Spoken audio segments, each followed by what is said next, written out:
मैं तुम्हारे साथ एक रात की शादी करूंगा। बंद करो अपनी ये बेहुदी बकवास। लगता है शक्तियों के साथ साथ तुम अपने होश भी खो चुके हो। शक्तियाँ खोने से पहले मैंने बहुत कुछ हासिल कर लिया था। तुम वो सब पहले ही खो चुके हो ध्रुव। लेकिन फिर भी बहुत कुछ हासिल कर लूंगा। जबान संभाल कर ध्रुव। जानते भी हो तुम किससे बात कर रहे हो। अच्छी तरह जानता हूँ। मैं मैसेडोनिया के उस हसीन दिलरुबा लारा से बात कर रहा हूँ जो अपनी शक्तियों के घमंड में पूरी तरह डूब चुकी है, जिसे अपने एकलव्य बनने पर बड़ा घमंड है। हाँ है मुझ में घमंड। आखिर मैंने कम उम्र में तुमसे ज्यादा शक्तियाँ पाली और अब मैं सबसे ज्यादा शक्तिशाली हूँ और तुम बुज़दिल के बुज़दिल ही निकले। लारा! यूं ध्रुव ने एक रात की शादी की बात करी लारा से। आप ये सब चंद मिनटों में फ्री में सुन सकते हैं। मैं तुमसे एक दिन की शादी करूंगा और शादी के दूसरे दिन जुबान ही। संभाल कर ध्रुव। तुम जानते नहीं हो कि तुम किससे बात कर रहे हो। मैं मैसेडोनिया के उस लारा से बात कर रहा हूँ जो अपने इस शक्तियों के घमंड में पूरी तरह डूब चुकी है। हाँ है मुझ में घमंड ध्रुव। आखिर मैंने कम उम्र में तुमसे ज्यादा शक्तियाँ पाली और आज मैं यहाँ पे सबसे ज्यादा शक्तिशाली हूँ और तुम बुज़दिल के बुज़दिल ही निकले। आज शौर्य दल के होने वाले लीडर ध्रुव का भरी सभा में उसकी होने वाली बीवी लारा ने अपमान किया। ध्रुव के पिता अरेंद्र ने लारा से अपना रुख बदलने को कहा। लारा, तुम मेरी बात सुनो। अगर तुम ऐसा करोगी तो सारे मैसेडोनिया के सामने हमारी इज्जत तो चली जाएगी। राजा अरेंद्र, तुम्हारे कमजोर बेटे की कमजोरी का कारण तुम भी हो और ये मत भूलो कि तुम्हारी वजह से ध्रुव की माँ के साथ क्या हुआ था। जैसे ही लारा ने ध्रुव की माँ का नाम भरी सभा में उछाला, गुस्से में आए ध्रुव ने अपने हाथों में अग्नि की ज्वाला को प्रकट कर लारा के ऊपर हमला किया। ये लड़का कमजोर का कमजोर ही रह गया। लगता है इसके साथ भी वही होने वाला है जो इसकी माँ के साथ हुआ था। लारा का बार बार ध्रुव की माँ का जिक्र उसे अंदर ही अंदर तोड़ रहा था। आखिर ऐसा क्या हुआ था ध्रुव की माँ के साथ। ध्रुव समझ चुका था कि लारा की एकलव्य रैंक की शक्तियों से अभी मुकाबला करना उचित नहीं होगा। इसलिए जाते जाते ध्रुव ने लारा को चुनौती देते हुए कहा, 3 साल बाद इसी शक्ति स्थान पर मैं तुम्हें हराकर बनूंगा एकलव्य। पर सबको पता था जो ध्रुव इतने साल में कुछ नहीं कर पाया, वो 3 साल में क्या ही करेगा।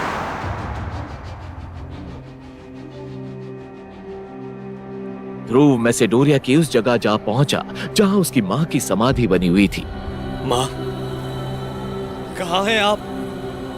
मुझे आपकी जरूरत है। अगर इतना ही कमजोर बनाना था तो मुझे पैदा ही क्यों किया? जन्म होते ही मुझे मार क्यों नहीं दिया? बोलो माँ, बोलो, जवाब दो माँ, जवाब दो। ध्रुव जैसे जैसे माँ को पुकारता गया, वैसे वैसे उसकी उंगली में पहनी अंगूठी ने अपना रंग बदलना शुरू कर दिया। वो अंगूठी ध्रुव के माँ की आखिरी निशानी थी। इतना ही नहीं, अब उस स्थान का माहौल बदलने लगा था।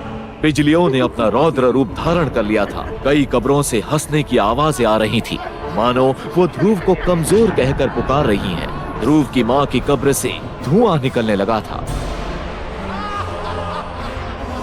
तभी एक आत्मा हवा में उड़ती हुई दिखी।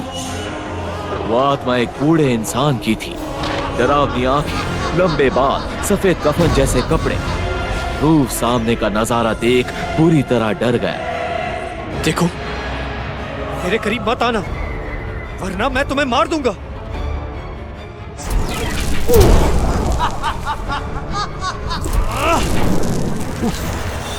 फिर आत्मा ने अपनी शक्तियों से ध्रुव को हवा में उठा दिया। मैं कहता हूँ छोड़ो मुझे, नीचे उतारो। तभी ध्रुव की नजर उस आत्मा के गले में लटके तावीज पर गई। तावीज? तावीज तो सबसे शक्तिशाली योद्धा की निशानी है। ये तुम्हारे पास कैसे आ गया? ये तावीज तुम्हारी माँ की वजह से मेरे पास आई। मेरा नाम विदुर है। मैं पिछले कई वर्षों से तुम्हारी संगुठी में रह रहा हूं। मैं जानता हूं तुम्हारी माँ की मौत का कारण, और मैं ये भी जानता हूं कि तुम्हें एकलव्य बनकर अपनी होने वाली बीवी लारा के साथ मुकाबला करना है। अगर तुम चाहो तो मैं तुम्हें मार्कस का सबसे शक्तिशाली योद्धा बना सकता हूं, पर उसके लिए तुम्हें मेरी 3 शर्तों का पालन करना होगा। ये बात सुनते ही ध्रुव ने बिना देर किए विदुर को हाँ कह दिया। मंजूर है। मेरी पहली शर्त यह है कि तुम्हें मुझे अपनी अंगूठी से आजाद करना होगा। मंजूर है। दूसरी शर्त, तुम मुझे करिश्माई शरबत और अमृतधारा की नीलामी में अपने साथ लेकर जाओगे। मुझे मंजूर है। ध्रुव ने विदुर की दोनों शर्तों को एक झटके में मान लिया। अब वो तीसरी शर्त सुनने के लिए बेताब था। बताओ तुम्हारी तीसरी शर्त क्या है? तीसरी शर्त बताने से पहले विदुर ने ध्रुव को उसकी माँ का लिखा आखिरी खत उसके हाथों में देते हुए उसे पढ़ने को कहा। जैसे ही ध्रुव ने अपनी माँ का लिखा खत पढ़ा, ध्रुव के पैरों तले जमीन खिसक गई। मैं अपनी माँ की मौत का बदला लेना होगा और उसके लिए तुम्हें अपनी होने वाली बीवी के साथ शादी की पहले राह लेना। नहीं नहीं नहीं जब उसकी आंख खुली तब उसने खुद को अपने कमरे में पाया। उसे समझ ही नहीं आ रहा था कि अभी अभी उसके साथ क्या हुआ। ये मेरा सर, आखिर कौन था वो जो मेरी मदद करने की बात कर रहा था? ये कैसा डरावना सपना देखा मैंने? कहीं ये सपने के जरिए माँ मुझसे कुछ कहना तो नहीं चाहती? ध्रुव, याद है ना आज शक्ति स्तंभ पर तुम्हें अपनी शक्तियों का परीक्षण करने जाना है? हाँ बाबा, मुझे याद है। इस बार मैंने बहुत मेहनत की है और मुझे पूरी उम्मीद है कि इस बार एकलव्य मैं जरूर बनूंगा। ठीक है ध्रुव, जाओ और इस बार अपनी शक्तियां बढ़ाकर ही लौटना। विजयी भव। पृथ्वी से 22 करोड़ मील दूर बसे नीले ग्रह मार्कस पर लोगों के पास अलौकिक शक्तियां थी। इन अलौकिक शक्तियों को परखने के लिए हर साल एक परीक्षा होती थी, जिससे पता चल सके कि कौन शक्ति के किस स्तर पर है। 5वां स्तर। एक साल की कड़ी मेहनत के बाद आज शक्ति चक्र स्तंभ पर ध्रुव को अपनी ताकत परखनी थी। उसने खुद से मन ही मन कहा, इस बार मेरी शक्तियां जरूर 90 स्तर तक पहुंच जाएगी। आज के बाद कोई मुझे जीरो कहकर नहीं बुलाएगा।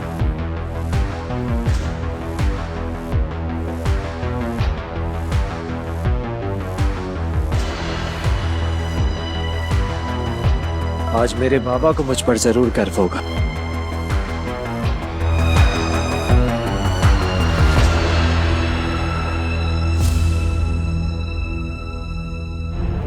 ध्रुव ने अपनी दाहिनी हथेली शक्ति चक्र स्तंभ पर रखने के लिए आगे बढ़ाई, लेकिन अगली घोषणा ने ध्रुव को अंदर तक तोड़ दिया। तीसरा स्तर। जिस बात का डर था वही हुआ। बेहद निराशाजनक ध्रुव का फिर से खराब प्रदर्शन। फिर वही तीसरा स्तर। ये नहीं हो सकता, मैंने इतनी मेहनत की थी। तीसरा स्तर। अरे बार बार हाथ रखने से जवाब बदल नहीं जाएगा। अरे तू एक कचरा है, जीरो है। तुझे तो अब अपनी शक्तियों का परीक्षण करना ही नहीं चाहिए। अरे इसने तो अपने बाप का नाम मिट्टी में मिलाने के लिए ही जन्म लिया है। अरे इसकी कमजोरी को देखते हुए इसकी मंगेतर लारा भी इसके साथ रिश्ता तोड़ना चाहती है।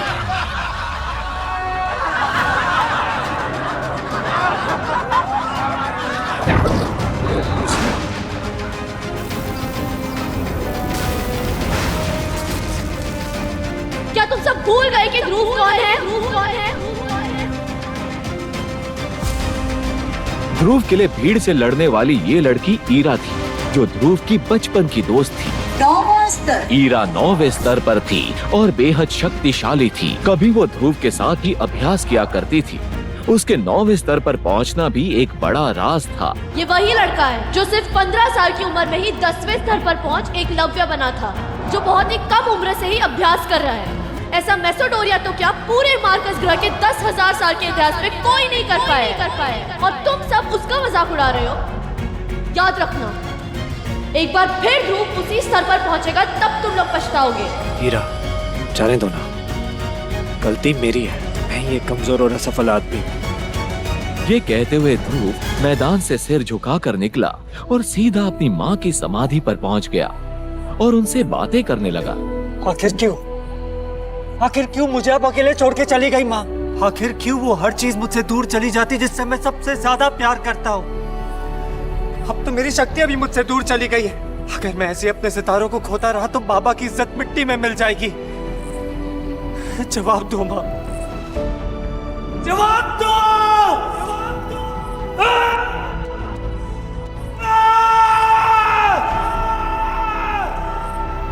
अब तो मुझे कोई चमत्कार या फिर कोई करिश्मा ही मेरी शक्तियां वापस दिला सकता है माँ। या तो आप मेरे लिए मदद भेजेंगी या मैं इस शरीर को त्याग कर आपकी दुनिया में चला आऊंगा। चिंता क्यों करते हो ध्रुव? चिंता क्यों करते हो ध्रुव? चिंता क्यों करते हो ध्रुव? मैं तो हमेशा से तुम्हारे साथ हूँ, तो हमेशा से तुम्हारे साथ, हमेशा से तुम्हारे साथ। कौन है वहाँ?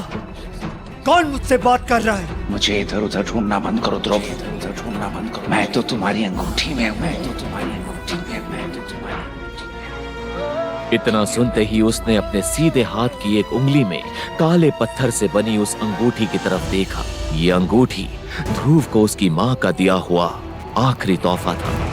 देखते ही देखते ध्रुव की अंगूठी में हलचल शुरू हो गई, लेकिन ध्रुव को अपने हाथों में अचानक से एक जोर का झटका लगा। उसकी अंगूठी में से एक सफेद रंग का धुआं साए के रूप में बाहर निकला।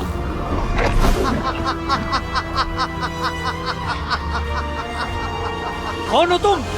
और तुम मेरे अंगूठी में क्या कर रहे थे? जवाब दो! कल रात भी मैंने तुम्हें सपने में देखा था। कौन हो तुम? मैं कौन हूँ ये जानना तुम्हारे लिए जरूरी नहीं है ध्रुव। हाँ, लेकिन इतना जान लो, मेरे पास तुम्हारे हर सवाल का जवाब है। मुझे तो तुम्हारा शुक्रिया अदा करना चाहिए ध्रुव कि तुमने 3 साल तक मुझे अपनी अंगूठी में संभाल के रखा। तो तुम पिछले 3 साल से मेरी अंगूठी में चिपकर बैठे हो। कहीं तुम्हारी वजह से मेरी शक्तियां कम तो नहीं हो रही है? क्योंकि जब से तुम इस अंगूठी में चिपकर बैठे हो, मेरी शक्तियां लगातार कम होती जा रही है। ध्रुव ने गुस्से में अपनी अंगूठी को निकाला और उसे दूर फेंक दिया। ध्रुव, ये गलती मत करो। जो होना था हो चुका। तुम नहीं जानते इस अंगूठी की अहमियत। तुम्हारा गुस्सा तुम्हें बहुत महंगा पड़ सकता है। ये तुम्हारी माँ की अंतिम निशानी है। क्या तुम इस निशानी को भी खो देना चाहते हो? इसका मतलब तुम मेरी माँ को जानते हो? हाँ, मैं तुम्हारी माँ को जानता हूँ। तो बताओ मुझे, उनकी मौत कैसे हुई? और सपने में जो तुमने मुझे चिट्ठी दी थी, उसमें लिखी सारी बातें सच थी? तुमने भले ही वो चिट्ठी सपने में पढ़ी, लेकिन उसमें लिखी सब बातें सच थी। तुम मेरी माँ को कैसे मिले? और उस चिट्ठी के पीछे की कहानी क्या है? अभी इन सब बातों को जानने का वक्त नहीं है ध्रुव। ये क्या बात हुई? अब बार बार जवाब देना टाल क्यों रहे हैं? अपनी माँ की मौत के बारे में जानने से ज्यादा जरूरी कुछ और है ध्रुव। क्या तुम नहीं चाहते कि लोग तुम्हारी फिर से इज्जत करें? क्या तुम नहीं चाहते कि तुम्हारी शक्ति का स्तर 3 से बढ़कर 9 सितारे तक पहुंच जाए? क्या तुम नहीं चाहते कि तुम इतने शक्तिशाली बनो कि तुम्हें फिर से एकलव्य कहा जाए? और सबसे बड़ी बात, 3 साल बाद तुम्हें अपने होने वाली मंगेतर लारा के साथ मुकाबला करना है, उसे हराना है। उसका नाम भी मत लो मेरे सामने। उसने सारे शहर, मेरे समाज और मेरे लोगों के सामने बाबा की इज्जत उछाली है और मुझे कमजोर समझ के रिश्ता भी तोड़ दिया। उसे एक दिन मैं उसकी सही जगह दिखा कर रहूंगा। तुम्हारे इस तरह गुस्सा करने से कुछ नहीं होने वाला ध्रुव। तो क्या करूं मैं? तुम वो करो जो मैं तुमसे कह रहा हूं।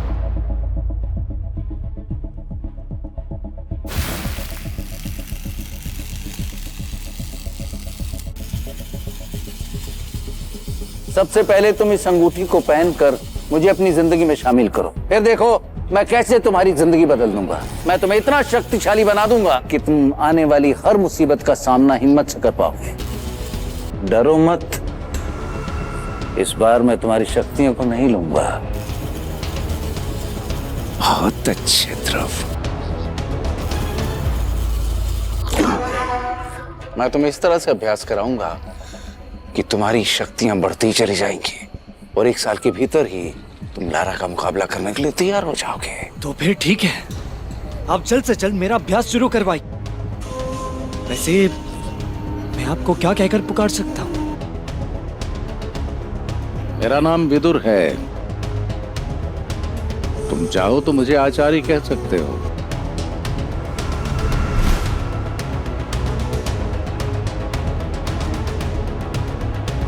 सबसे पहले मैं तुम्हें बेहद शक्तिशाली दवा बना कर दूंगा, जिसे अमृत धारा कहते हैं। उसे पीते ही तुम कठिन से कठिन अभ्यास के लिए तैयार हो जाओगे। तुम अभी अपने घर शौर्य महल चलो। माँ, मैं आपका सपना जरूर पूरा करूंगा। इस अंगूठी के जरिए मैं एकलव्य बनकर मैसेडोरिया का सुपर योद्धा बनूंगा।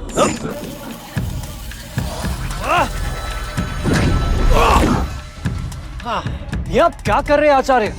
ये इस तरफ झटके से बाहर आना जरूरी है क्या? आप बता के बाहर नहीं आ सकते थे? बताने का समय नहीं है मेरे पास। मुझे जल्द से जल्द तुम्हें जंग के लिए तैयार करना है। ये कहकर विदुर ने अपना हाथ हवा में लहराया।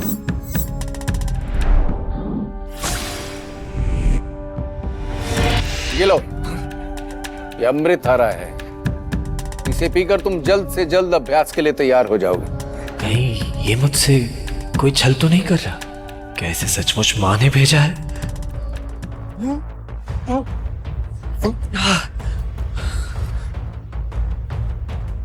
ये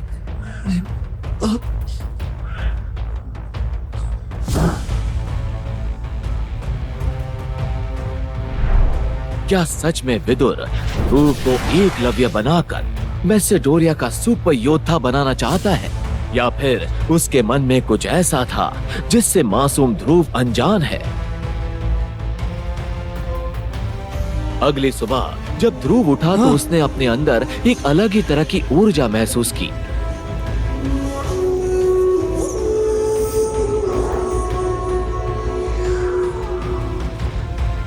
ये तो सच में मेरे साथ कोई चमत्कार हो गया। इतनी जल्दी मुझे इतनी ताकत कैसे मिल गई? जल्दी से तैयार होकर पहाड़ी की ओर चलो, वहां कोई नहीं होगा। और आज से तुम्हारा अभ्यास शुरू। विदुर ध्रुव को जल्द से जल्द एकलव्य बनाने के लिए तैयार करने लगा। रोज ध्रुव कड़ी मेहनत करता रहा, लेकिन वो अपने प्रयास में असफल ही होता रहा। विदुर समझ चुका था कि उसे ध्रुव के साथ ऐसा कुछ करना होगा कि जल्द से जल्द उसकी शक्तियां उसे वापस मिल जाए। जब ध्रुव विदुर के साथ पहाड़ी पर पहुंचा, विदुर ने ध्रुव को एक जादुई खंभे से बांध दिया। थोड़ी ही देर में विदुर के हाथों में एक कांटों से भरा चाबुक था और उस चाबुक से लगातार ध्रुव के शरीर पर वार होने लगे। पर वो चाबुक तब तक ध्रुव के शरीर पर वार करता रहा जब तक कि वो बेहोश नहीं हो गया। थोड़ी देर बाद जब ध्रुव उठा तो विदुर ने उसे फिर से बोतल में रखी अमृत धारा पिलाई। ध्रुव को महसूस हुआ कि उसका शरीर अब पहले से ज्यादा शक्तिशाली हो गया है। यहाँ तक कि उसके शरीर पर चाबुक से हुए सारे छोटे निशान भी चले गए। ध्रुव अपने अंदर काफी ज्यादा ऊर्जा महसूस कर पा रहा था। आज के लिए इतना अभ्यास बहुत है, घर चलते हैं। ध्रुव वापस अपनी माँ की समाधि पर पहुंचा। आखिर आपने मेरी सुन ली माँ। विदुर के रूप में मेरे लिए मदद भेजी, लेकिन वो मुझसे ऐसी अभ्यास करवा रहे कि मुझे तो अब डर लगने लगा है कि इस अभ्यास के दौरान कहीं मैं मर ना जाऊं। लेकिन मुझे आप पर यकीन है, आप जो भी मेरे साथ करेंगी सब अच्छा ही करेंगी। तुम कभी नहीं बदल सकते। जीते जी तो अपनी माँ के पल्लू में छुपते थे, और अब उनके मरने के बाद भी उनको चैन से रहने नहीं दे रहे। कितना दुख होता होगा ना तुम्हारी माँ को कि उन्होंने कितने कमजोर और लाचार बेटे को जन्म दिया है। लारा के तानों को सुनकर ध्रुव गुस्से से भर गया। उसने लारा पर हमला करने के बारे में सोचा। ध्रुव, ऐसी गलती मत करो। तुम अभी लारा का सामना करने के लिए तैयार नहीं हो। ध्रुव को पीछे हटते देखकर लारा हंसने लगी।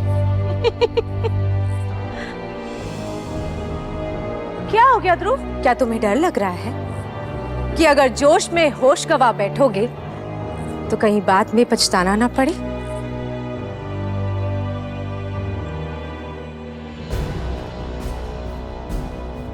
आचार्य,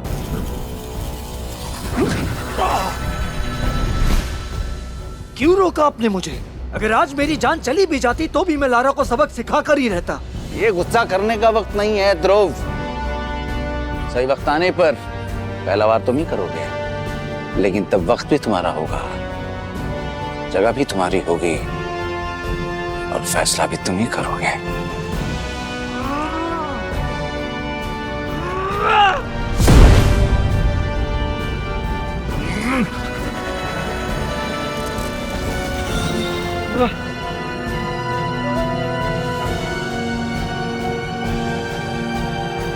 विदुर ने ध्रुव का अभ्यास जारी रखा। विदुर की मदद से ध्रुव ने अपनी शक्तियों को 7वें स्तर तक पहुंचा दिया। आगे बढ़ने के लिए उसे एक अलग तरह के अभ्यास की जरूरत थी, जिसके लिए ध्रुव को एक परीक्षा पास करनी थी। ध्रुव परीक्षा के मैदान में पहुंच गया। इस परीक्षा को युद्ध सेरेमनी के नाम से जाना जाता है। आज बाबा को उनका सम्मान मैं वापस दिलाऊंगा। मेरा ध्रुव एक सुपर योद्धा है। हे परमपिता, ध्रुव पर अपनी कृपा करना। जैसे ही ध्रुव ने अपना हाथ रखा, सब लोग हैरान रह गए। एक घोषणा हुई, ध्रुव का शानदार प्रदर्शन। 8वां स्तर। युद्ध सेरेमनी को ध्रुव के पिता अरिंद्र के निगरानी में किया जा रहा था। मैदान में मौजूद लोगों को लगा कि कहीं ध्रुव के इतने अच्छे नतीजे के पीछे उसके पिता की कोई चाल तो नहीं। लोग अरिंद्र को बहुत सालों से जानते थे, लेकिन फिर भी उन्हें शक था कि शायद अपने बेटे के लिए अरिंद्र ने कोई खेल किया है। ध्रुव ने दोबारा अपना हाथ शक्ति स्तंभ पर रखा। उसकी दूर की बहन सानवी ने अपने भाई सनी से कहा, ध्रुव ने भले ही पहले धोखा दे दिया, लेकिन इस बार वो नहीं बच पाएगा, क्योंकि महादक्ष गुरु ने खुद शक्ति स्तंभ की जांच की है। इससे पहले कि वो अपनी बात खत्म कर पाती, उसने स्तंभ पर चमकते हुए शब्द देख लिए। शक्ति स्तंभ पर सुनहरे अक्षरों में लिखा था, 8वां स्तर। एक दिन मेरा बेटा पूरे मार्कस में मेरा नाम रोशन करेगा। आखिर ये ऐसा क्या कर रहा है जो उसके सितारे बढ़ते ही जा रहे हैं? सभी लोग ध्यान से सुने। ध्रुव का टेस्ट हो चुका है। अब यहां पर मौजूद कोई भी कम या बराबर रैंक वाला ध्रुव को चैलेंज कर सकता है। ध्रुव के नतीजे से सनी भी परेशान हो गया था। उसने परेशानी में ईरा की तरफ देखा। सब डरपोक है। अरे कोई तो सामने आओ, मेरे अंदर 3 साल की भड़ास भरी हुई है। सनी को ईरा से दिल से प्यार था, लेकिन ईरा उसे बिल्कुल इग्नोर करती थी। इस वक्त सनी के दिल में जलन की आग धधक रही थी। मैं ध्रुव को जान से मार दूंगा। अरे कोई तो आगे आओ। क्या हुआ? क्यों रोक रही हो मुझे? दिमाग तो ठीक है ना तुम्हारा? 8वें स्तर पर है वो, कैसे जीतोगे उससे? सबके सामने हमारे परिवार की इज्जत मिट्टी में मिल जाएगी। उससे लड़ने का ख्याल अपने दिमाग से निकाल दो। तो क्या हुआ? मुझे 8 सितारे मिले, 1 साल बीत गया है। तुम्हें ऐसा क्यों लगता है कि मुझसे हरा नहीं पाऊंगा? रुको, ये रैंक 2 की गोली है। इसे करिश्माई शरबत से बनाया गया है। इसे खाते ही तुम्हारे अंदर 10वें स्तर की एकलव्य रैंक की शक्तियां आ जाएंगी। लेकिन याद रहे, इसका इस्तेमाल तब तक ना करना जब तक जरूरी ना हो। सानवी की बात सुनकर सनी की आंखों में एक चमक सी आ गई।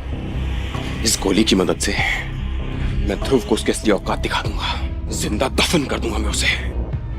और उसके बाद ईरा के साथ शादी करने से मुझे कोई नहीं रोक पाएगा।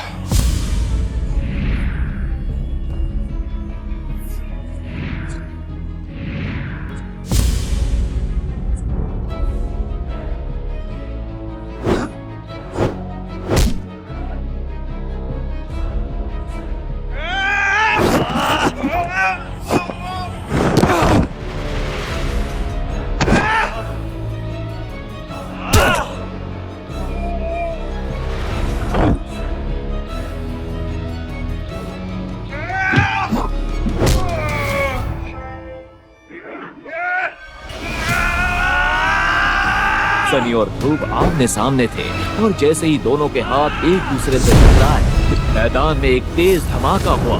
उस धमाके से वहां मौजूद सभी लोग चौंक गए।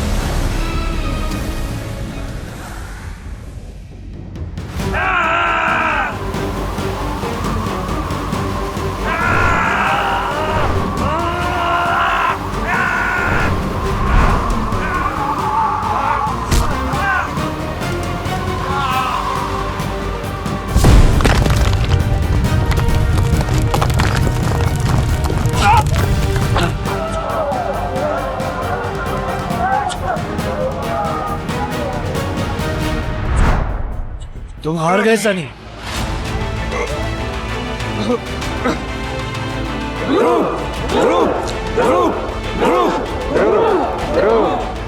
लेकिन तभी सनी अचानक उठकर खड़ा हो गया। अब तेरी खैर नहीं, तू मेरे हाथों मरेगा। ये कहकर वो तेजी से ध्रुव की तरफ भागा, जिसे देख महादक्ष बुजुर्ग ने उसे रोकने की कोशिश की। ठहर जाओ सनी। लेकिन सनी को उनकी बात सुनाई नहीं दे रही थी। इस वक्त उसके दिमाग में सिर्फ गुस्सा सवार था।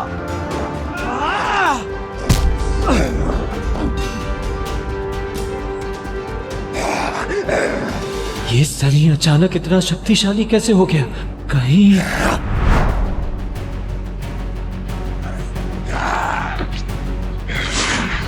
असल में सनी ने सानवी की दी हुई गोली खा ली थी।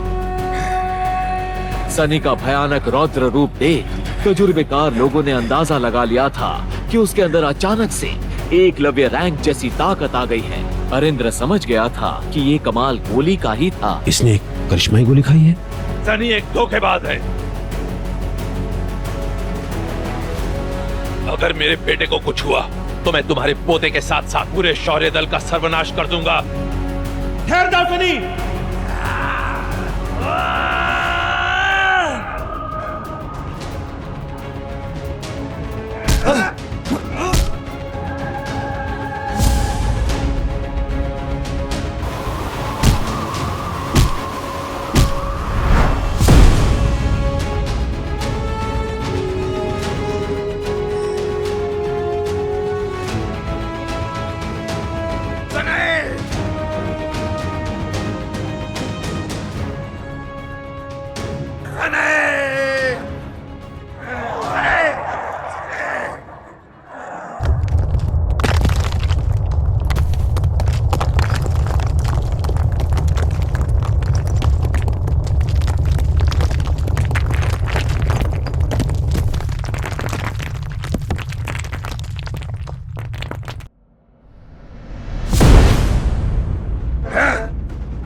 इतनी मार खाने के बाद भी इसे कुछ ज्यादा चोट क्यों नहीं लगी? ये अपने पैरों पर कैसे खड़ा हो गया?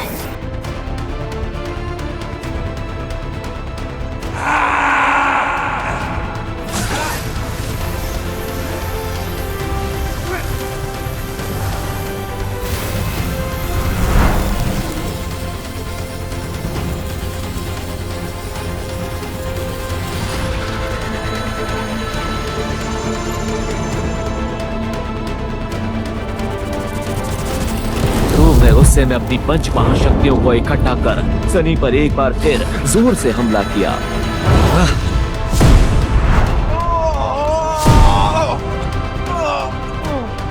आखिर ये कौन से स्तर की टेक्निक है? क्लास 2? लेकिन ये कैसे हो सकता है? क्लास 2 की टेक्निक सीखना तो बहुत मुश्किल है। लगता है कोई मेरी पीठ पीछे ध्रुव को अभ्यास करा रहा है, पर वो कौन हो सकता है?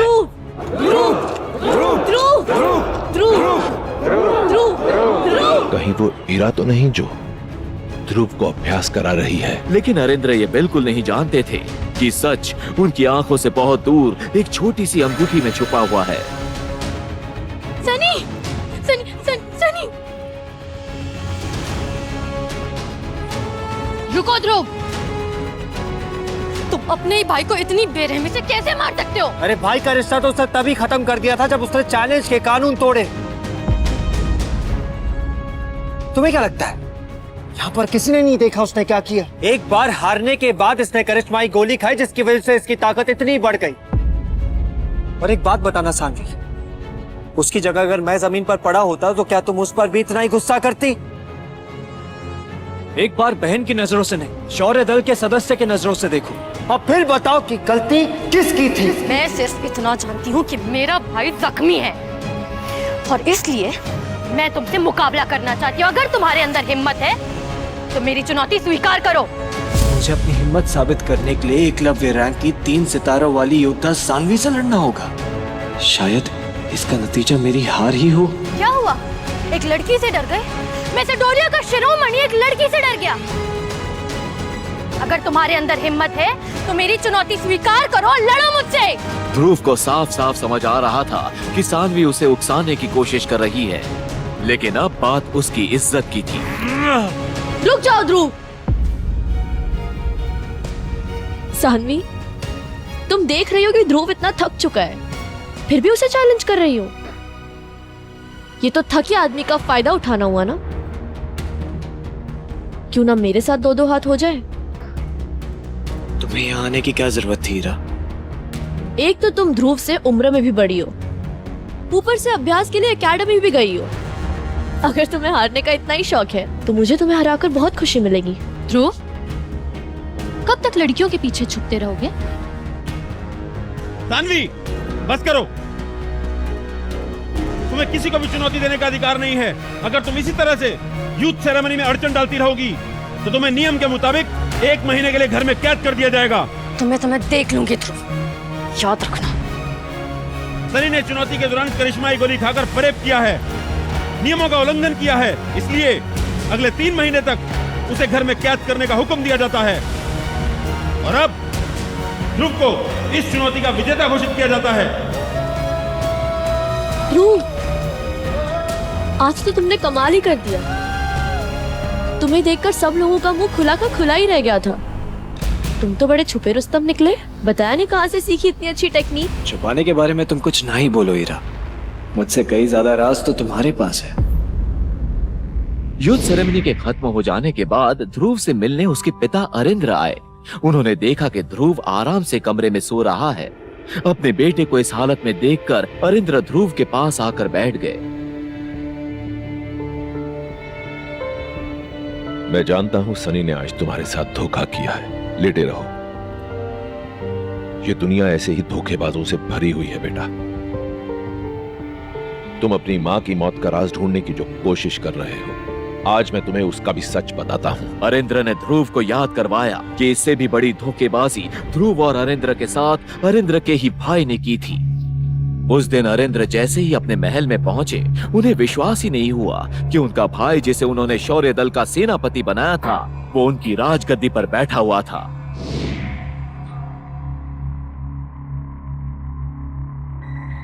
सेनापति भैरव, तुम्हारी हिम्मत कैसे हुई सिंहासन पर बैठने की? क्या तुम्हें अपनी जान से प्यार नहीं? हिम्मत?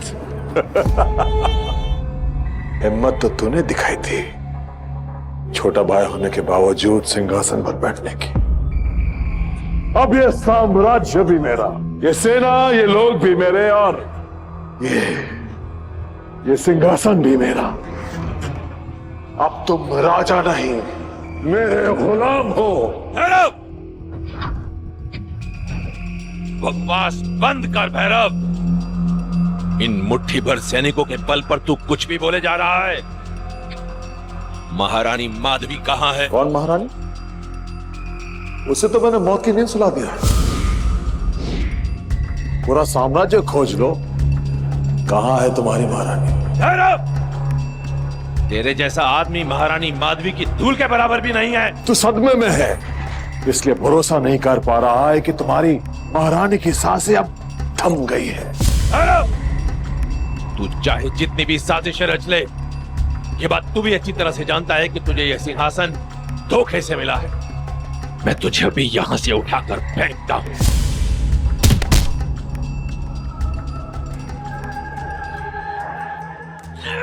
अरेंद्र, तुम्हारा राजपाट चला गया, फिर भी तुम्हारी जुबान चल रही है। जब मैंने तुम्हारी शक्तिशाली महारानी को मौत के घाट उतार दिया, जिसके दम पे तुम राजा बन बैठे थे, अब तुम मेरा क्या बिगाड़ोगे? भैरव, मत भूल कि मेरा बेटा ध्रुव अभी जिंदा है। वो तुझे तेरे किए की सजा जरूर देगा, क्योंकि वही है जो इस सिंहासन का असली हकदार है। तुम्हारा बेटा ध्रुव, जो न जाने कहां भाग गया, वो भगोड़ा मुझे मारेगा। मेरा एहसान मानो कि तुम अब तक जिंदा हो। जाओ, जाके अपनी बची कुची जिंदगी कैद खाने में बिताओ। अगर तुमने ऐसा नहीं किया तो मैं तुम्हारी जान ले लूंगा। हे भगवान, मेरे ध्रुव की रक्षा करना। भैरव ने अपने करीबियों के साथ मिलकर विद्रोह कर दिया और खुद को शौर्य महल का राजा घोषित कर दिया। उसने राजा अरिंद्र का साथ देने वाले एक एक मंत्री और सैनिक का सर काट डाला और अफवाह फैला दी कि उसने बेहद शक्तिशाली महारानी को भी मार डाला। जब महारानी के किसी वफादार को भैरव के विद्रोह का पता चला, राजकुमार, तो उसने सबसे पहले ध्रुव को इसकी खबर दी। राजकुमार ध्रुव, आपको मैसेडोरिया छोड़ना होगा। भैरवा ने हमला करके शौर्य महल पर कब्जा कर लिया है। वो एक एक इंसान का सर धड़ से अलग कर रहा है। क्या बेकार की बातें कर रहे हो तुम? होश में तो हो ना? राजकुमार, आप तो जानते हैं कि मैं महारानी का पुराना वफादार रहा हूँ। शायद उन्हें इस बात का पहले से अंदेशा था। उन्होंने ऐसे ही वक्त के लिए ये पत्र दिया था मुझे आपको देने के लिए। मैसेडोरिया के बाहर पहाड़ों के पीछे जंगल में आपको मैसेडोरिया का पुराना योद्धा मिलेगा जो आपकी रक्षा करेगा और आपको युद्ध का अभ्यास भी कराएगा। राजकुमार, आपको यहां से बाहर निकलना होगा। चलिए, आइए, जाइए। लेकिन मेरे माँ और बाबा। अभी उस बात की चिंता आप मत कीजिए। आपकी सुरक्षा हमारे लिए सबसे ज्यादा जरूरी है। ओहान साम्राज्य की उम्मीद सिर्फ आप हैं। लेकिन मेरी माँ। महारानी नहीं रही। जाइए।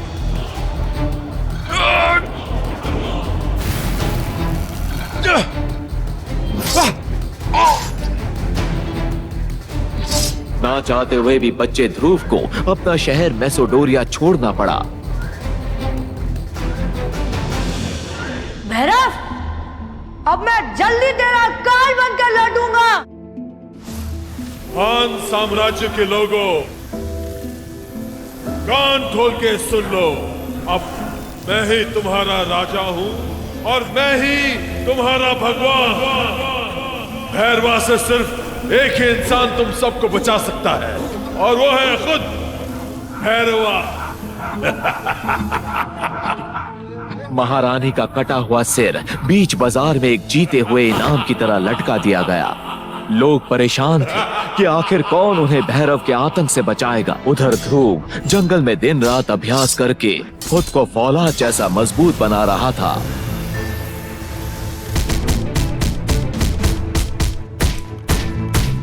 कुछ साल बाद ध्रुव अब एकलव्य बनने के बहुत करीब था। अब वक्त आ गया है मैं अपने शहर मैसेडोरिया और अपने लोगों के बीच जाऊं और उस भैरव को उसके किए की सजा दूं और अपने लोगों को उसके आतंक से आजाद करूं।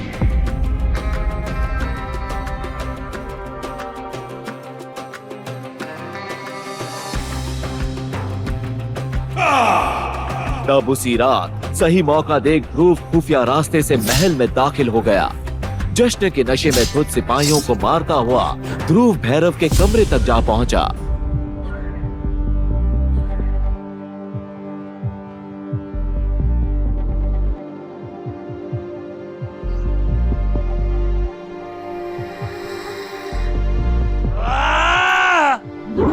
बिस्तर पर सो रहे भैरव को ध्रुव ने तलवार से चीर दिया।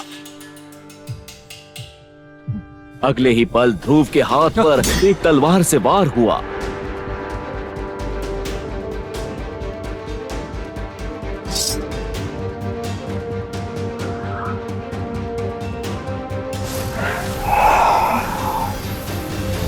आ गए ध्रुव, मुझे कब से तुम्हारा इंतजार था। ये तलवार कब से तुम्हारे खून की प्यासी थी। तुम्हें क्या लगा तुम मुझे इतनी आसानी से मौत दे दोगे? छल करने में तुझसे आगे कोई नहीं है भैरव, और ये तो पता चल ही जाएगा कि खून की प्यास किसकी बुझेगी।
अगर तुमने मुझे मारा तो अपनी माँ का मरा हुआ चेहरा देखो।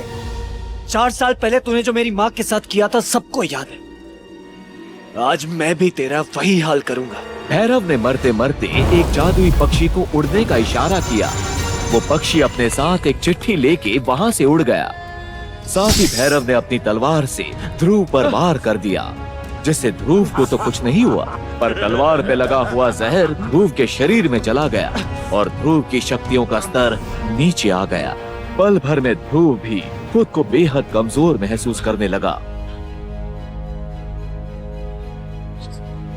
मैंने भैरव से अपना बदला तो ले लिया, लेकिन इस धोखेबाज ने मरने से पहले मेरी सारी शक्तियां मुझसे छीन ली।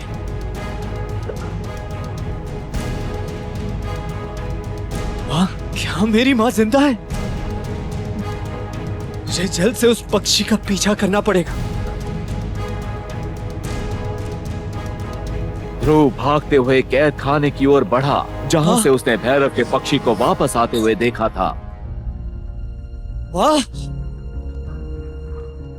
वाह! वाह! अंदर जाते ही उसके सामने जो मंजर था, उससे ध्रुव के होश उड़ गए। ध्रुव ने अपनी माँ को आखिरी सांस लेते देखा। वाह! अपनी माँ को गोद में लेके ध्रुव जोर से चिल्लाया, पर वो बिना कुछ कहे अपना दम तोड़ चुकी थी। रोते हुए ध्रुव की नजर पास में रखी एक चिट्ठी पर पड़ी, जो भैरव ने ही भेजी थी। ध्रुव आ रहा है, उसकी माँ को खत्म कर दो।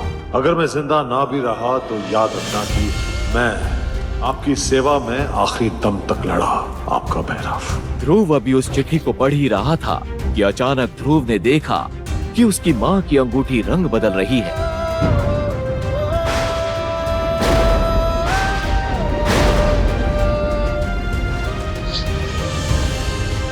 ध्रुव ने अपनी माँ की इस आखिरी निशानी को निकाल कर पहन लिया। तभी आकाश में जोर की बिजली कड़कने की आवाज आई, जो सीधा ध्रुव की अंगूठी में जा समाई, जिसके बाद ध्रुव वहाँ बेहोश हो गया। और इस घटना के बाद ध्रुव अपने साथ हुई सारी घटनाएं भूल गया।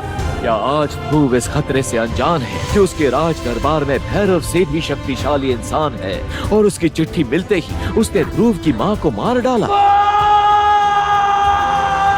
कौन है वो इंसान? क्या वो सनी, लारा, सानवी या फिर विदुर में से ही कोई एक है? जहर के असर के बाद कमजोर हुआ ध्रुव कैसे कर पाएगा अपने पिता और राज्य की रक्षा?